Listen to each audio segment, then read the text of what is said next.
قیصر و کسریٰ سلسلے وار کہانی۔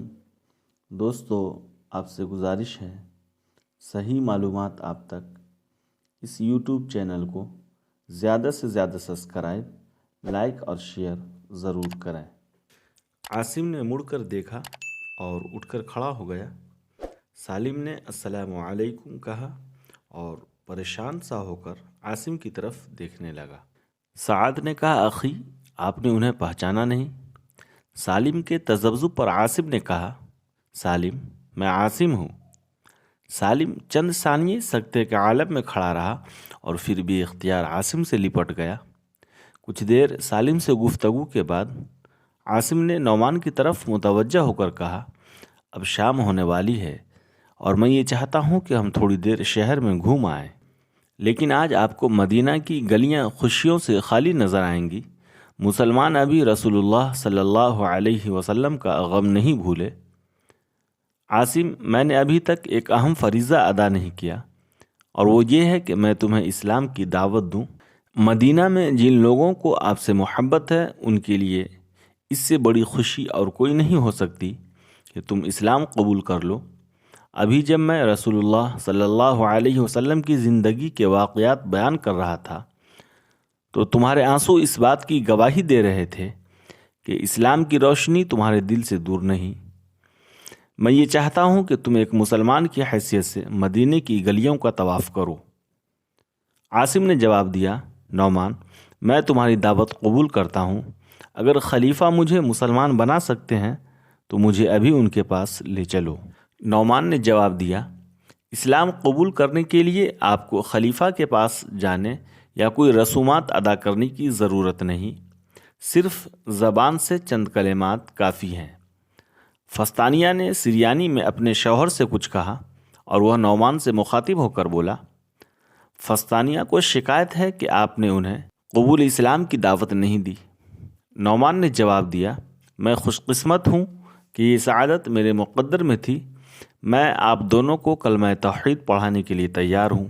غروب آفتاب سے کچھ دیر بعد عاصم، نعمان اور سالم کے ساتھ گھر سے باہر نکلا تو اسے ایسا محسوس ہو رہا تھا کہ اس کے دل سے ایک بوجھ اتر چکا ہے اور اس کی روح ماضی کی زنجیروں سے آزاد ہو چکی ہے۔ نعمان اور سالم نے درود پڑھنا شروع کیا اور وہ ان کے ساتھ شریک ہو گیا۔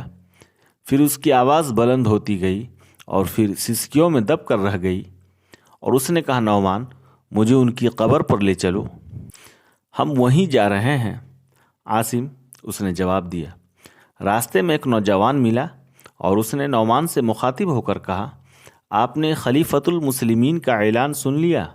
نہیں، انہوں نے حکم دیا ہے کہ شام تک تمام مجاہدین جرفہ میں جمع ہو جائیں۔ مدینہ سے ایک کوس دور وہ مقام جہاں شام کی طرف کوچ کرنے والی فوج نے پڑاؤ ڈالا تھا اسی کو جرفہ کہا جاتا ہے، اور پرسوں صبح وہاں سے کوچ کر دیں۔ نعمان اور سالم کچھ دیر اس نوجوان کے ساتھ باتیں کرنے کے بعد وہاں سے چل پڑے، اور جب وہ مسجد نبوی صلی اللہ علیہ وسلم کے صحن میں داخل ہوئے تو وہاں لوگوں کا ہجوم تھا اور وہ باری باری اس حجرے کے اندر داخل ہو رہے تھے جہاں رسول اللہ صلی اللہ علیہ وسلم دفن تھے۔ کچھ دیر انتظار کرنے کے بعد عاصم اور اس کے ساتھیوں کی باری آئی اور وہ اندر داخل ہوئے۔ یہ حجرہ چراغوں سے روشن تھا اور لوگ ہاتھ اٹھا کر دعا مانگ رہے تھے۔ نعمان اور سالم کی تقلید میں عاصم نے بھی ہاتھ اٹھائے، لیکن کچھ دیر دعا کے لیے کوئی موزوں الفاظ اس کے ہونٹوں پر نہ آ سکے۔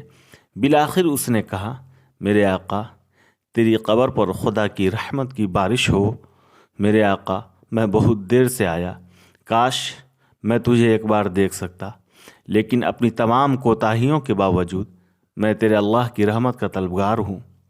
پھر اس کی آواز بیٹھ گئی اور اس کی آنکھوں سے آنسو امنڈ آئے، اور یہ آنسو ایک فرد کی بجائے ان لاتعداد انسانوں کے جذبہ تشکر کی ترجمانی کر رہے تھے جنہیں رحمت للعالمین نے زندگی کی حقیقی مسرتوں سے آشنا کیا تھا۔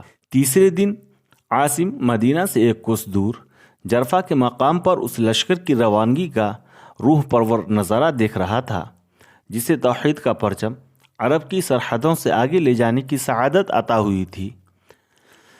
عبداللہ اپنے باپ نعمان اور اپنے ماموں سالم کو الوداع کہنے کے لیے اس کے ساتھ آیا تھا، اور وہ عاصم کے گھوڑے کی باگ تھامے ایک طرف کھڑا تھا۔ اس لشکر میں قبائلی عرب کے 2 رؤسا موجود تھے، جو اسلام قبول کرنے سے قبل ادنا اور اعلیٰ کا امتیاز قائم رکھنا اپنی زندگی کا اولین مقصد سمجھتے تھے، اور جو صرف اپنے قبیلوں کی برتری کا ثبوت دینے کے لیے ہمیشہ خون کی ندیاں بہانے کے لیے تیار رہتے تھے۔ اس لشکر میں وہ جلیل القدر صحابی موجود تھے جنہیں اپنی بزرگی اور پاکیزگی کے علاوہ خاندانی رشتوں کی بدولت رسول اللہ کی قربت کا فخر حاصل تھا، اور یہاں ان بہادر اور تجربہ کار سپاہیوں کی بھی کمی نہ تھی جو ہر آزمائش اور ہر امتحان میں پورے اتر چکے تھے۔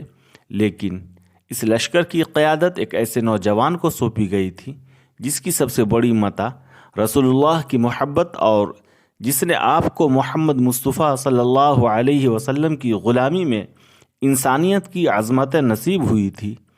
حضرت اسامہ بن زید گھوڑے پر سوار تھے، اور حضرت ابو بکر رضی اللہ تعالی عنہ اجمعین نیچے کھڑے انہیں ہدایت دے رہے تھے۔ کسی کو اعتراض کی مجال نہ تھی، کسی کو یہ کہنے کا ہمت نہ تھا کہ انتہائی معزز صحابیوں، آزمودہ کار سالاروں اور انتہائی بااثر قبائلی سرداروں کی موجودگی میں اتنی اہم مہم کی قیادت اسامہ کو کیوں سونپی گئی ہے۔ اسلام آقا اور غلام کا امتیاز مٹا چکا تھا۔ اللہ کے دین کی روشنی زمانہ جاہلیت کی تمام عصبیتوں کو شکست دے چکی تھی۔ اس سے قبل جن بزرگوں نے گرد و پیش کے حالات سے پریشان ہو کر اسامہ کی بجائے کسی زیادہ معمر اور تجربہ کار آدمی کو یہ مہم سونپنے کی تجویز پیش کی تھی، حضرت ابو بکر صدیق رضی اللہ تعالی عنہم اجمعین کا یہ جواب کافی تھا کہ اسامہ رضی اللہ تعالی عنہم اجمعین کو رسول اللہ نے منتخب کیا تھا، اور بڑے سے بڑا خطرہ بھی مجھے اس فیصلہ میں تبدیلی پر آمادہ نہیں کر سکتا۔ پھر جب اسلام کا یہ لشکر روانہ ہوا تو اسامہ بن زید رضی اللہ تعالی عنہ اجمعین گھوڑے پر سوار تھے، اور ابو بکر صدیق رضی اللہ تعالی عنہ اجمعین ان کے ساتھ باتیں کرتے ہوئے پیدل چل رہے تھے۔ حضرت اسامہ رضی اللہ تعالی عنہ اجمعین خلیفہ اول کے مقام سے بے خبر نہ تھے۔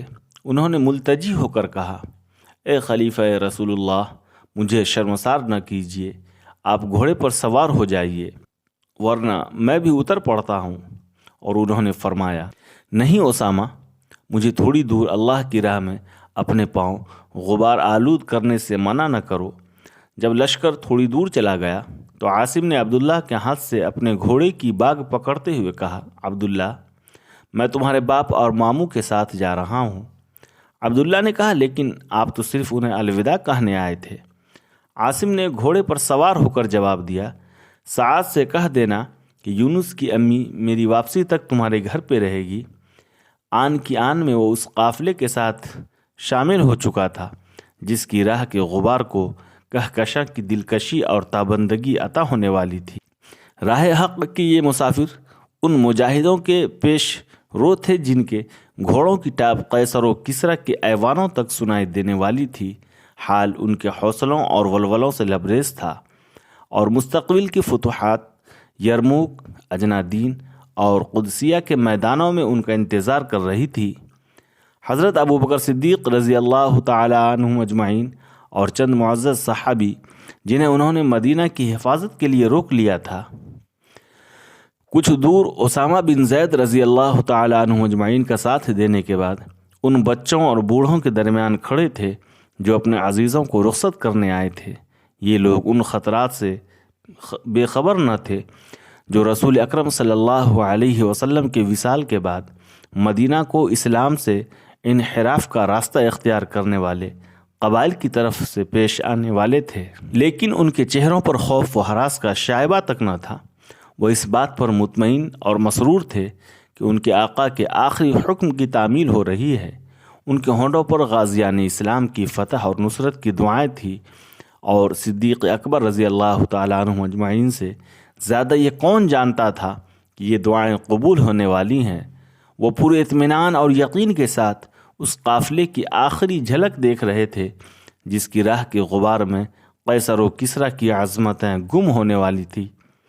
ملت اسلام کے کمسین بیٹوں کو جو ابھی تک تلواریں اٹھانے کے قابل نہیں ہوئے تھے، ان کی نگاہیں بشارت دے رہی تھی کہ یہ غازیان اسلام، اس عظیم لشکر کا دستہ ہراول ہے جسے قدرت نے عجم میں جہالت اور ظلم کے جھنڈے سرنگوں کرنے کے لیے منتخب کیا ہے۔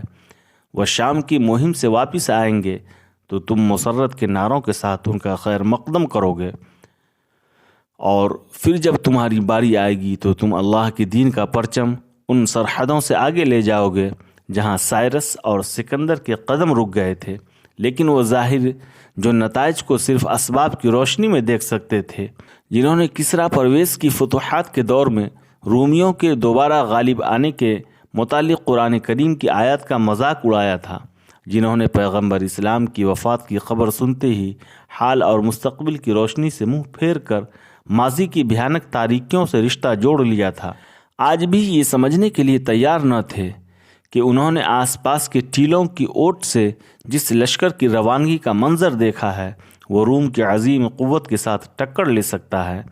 انہیں اگر کوئی اطمینان تھا تو وہ یہ تھا کہ مسلمانوں سے شام پر چڑھائی کے شوق میں مدینہ کو ان کے رحم و کرم پر چھوڑ دیا ہے، لیکن چند دن بعد مدینہ کو تخت و تاراج کرنے کی مہم میں ناکامی اور شام کی مہم سے اسامہ رضی اللہ تعالیٰ عنہ اجمعین کی کامیاب مراجعت کے باعث ان کے حوصلے ٹوٹ چکے تھے، اور وہ اس حقیقت کا اعتراف کرنے پہ مجبور ہو گئے تھے کہ فرزندان آدم کی تاریخ میں معجزات کا دور ابھی ختم نہیں ہوا۔ تو دوستو، قیصر و کسریٰ کا یہ سلسلے وار ناول مکمل ہوا۔ دوستو، آپ سے گزارش ہے کہ اپنی رائے کامنٹ میں ضرور بتائیں، اور اب آپ اس کے بعد کون سی ناول یا کس موضوع یا ٹاپک پہ آپ ویڈیو یا آڈیو سننا چاہتے ہیں وہ ضرور بتائیں۔ شکریہ۔